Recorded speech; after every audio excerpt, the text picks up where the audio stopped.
Dear friends, today we are going to discuss about coal and petroleum. Natural resources. Anything that present in our environment naturally which we can use is called natural resources. हमारा environment में जो भी कुछ है जिसको हम use कर सकते हैं उसको हम नेचुरल रिसोर्सेस बोलेंगे. Natural resources are classified into two groups. ये कैसे क्लासिफाइड किया जाएगा? उनका अवेलेबिलिटी एंड इसका क्वांटिटी का हिसाब से इसको टू ग्रुप्स में डिवाइड किया गया है. Inexhaustible natural resources and exhaustible natural resources.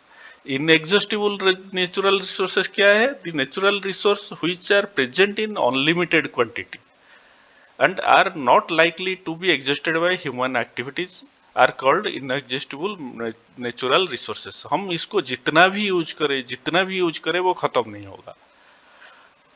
तो इसका एग्जाम्पल क्या है? Air and sunlight. सनलाइट तो ठीक है, जितना भी हम यूज करेंगे वो खत्म नहीं होगा, लेकिन एयर को हम जितना यूज करेंगे वो एयर पोल्यूशन वो हो रहा है, हम लोग पोल्यूट कर रहे हैं एयर को, वो धीरे धीरे वो भी हमारे लिए दुर्लभ हो जाएगा. वो भी एक दिन आएगा एग्जॉस्टिबल बन जाएगा.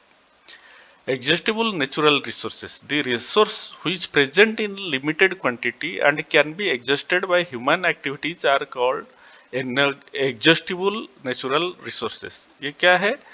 जो कि हम यूज करने से खत्म हो जाएगा, तो एग्जॉस्ट हो गया और एग्जॉस्टिबल नेचुरल रिसोर्स हो गया. इसका एग्जाम्पल क्या है? Forests, wild life, minerals, coal, petroleum, natural gas etcetera. Some exhaustible natural resources like coal, petroleum and natural gas were formed from dead remains of living organisms, so they are called fossil fuels. Fossil fuel क्यों बोलेंगे? क्योंकि ये dead remains of living organism से बना हुआ है. जो living organism है वो मर जाने के बाद उसी से बनता है, इसीलिए इसको फॉसिल फ्यूल बोलते हैं. Coal is a hard black combustible mineral that consists of mainly carbon. Coal is a product मतलब form of carbon. It is found in deep coal mines under the surface of earth. ये कहाँ मिलता है? अर्थ का surface के अंदर मिलता है. इसको माइनिंग करके निकाला जाता है. In India, Orissa, West Bengal, Madhya Pradesh are main producer of coal. ये तीन मतलब जनरली इसी में बहुत सारा प्रोड्यूस होता है. Formation of coal. ये जो कोल माइनिंग करने के पहले ये कहाँ से आया, कैसे आया? Around 300 million years ago there were dense forest in low lying wetlands of अर्थ का जो वेटलैंड था उसी टाइम में, उधर बहुत डेंस फॉरेस्ट था. ये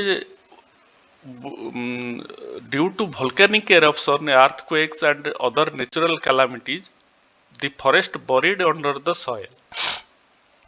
earthquake and other normal calamities के वजह से फॉरेस्ट क्या होता था? सॉइल के अंदर बोरी हो जाता था. फिर वही चीज रिपीट होता था और धीरे धीरे उसके ऊपर सॉइल डिपोजिट होते गया और वो कंप्रेस होके अर्थ का अंदर चला गया. और अर्थ का अंदर जितना नीचे गया टेम्परेचर भी उतना बढ़ते गया. Under high pressure and high temperature and in the absence of air the dead plants slowly converted into coal. तो वो क्या हुआ? बहुत अंदर चल जाने से high pressure and high temperature से वो कोल में कन्वर्ट हो गया. The slow process of conversion of dead vegetation into coal is called carbonisation. याद रखिए कार्बोनाइजेशन किसको बोलते हैं? The slow process of conversion of dead vegetation into coal is called carbonisation. Coal as energy. When coal is heated in air, it burns and produces mainly carbon dioxide. The reaction can be written as carbon plus oxygen, carbon dioxide plus heat. Uses of coal.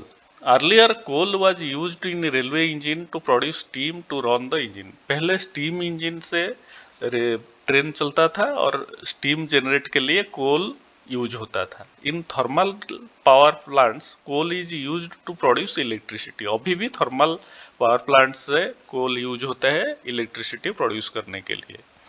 Coal is processed in industry to produce coke, coal tar and coal gas. Coal is used as a source of organic chemicals. Chemical बनाने के लिए कोल भी use होता है। तो ये जो different forms of coal था वो क्या था? Coal tar, coal gas and coke. ये तीनों क्या है? Coal tar, it is a black thick liquid with unpleasant smell. इसका स्मेल जो है ठीक नहीं होता है। It is a mixture of 200 substances. इसी में बहुत सारा सब्सटेंस मिले हुए रहता है। Products of coal tar are use to make synthetic fibres, last chapter में पढ़े हैं। Drugs, plastics, synthetic dyes, perfumes, paints, varnishes, photographic materials and explosives.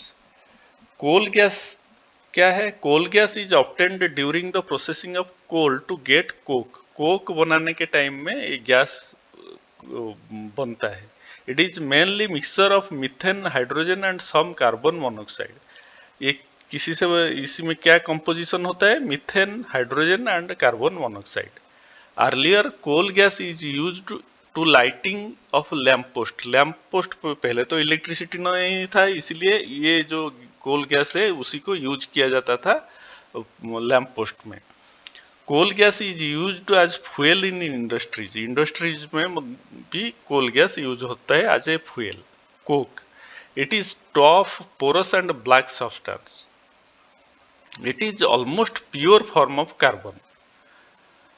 Coke is used to manufacture of steel and extraction of many metals like iron and copper। ये Coke किस में use होता है? Steel में use होता है, आप higher class में पढ़ोगे। और extraction of many metals like iron, copper. Iron और कॉपर भी एक्सट्रैक्शन होने के लिए कोक की जरूरत होता है। Thank you. प्लीज बच्चे आप लोग इसका नोट कर लेना कॉपी में और पढ़ते रहना। Thank you.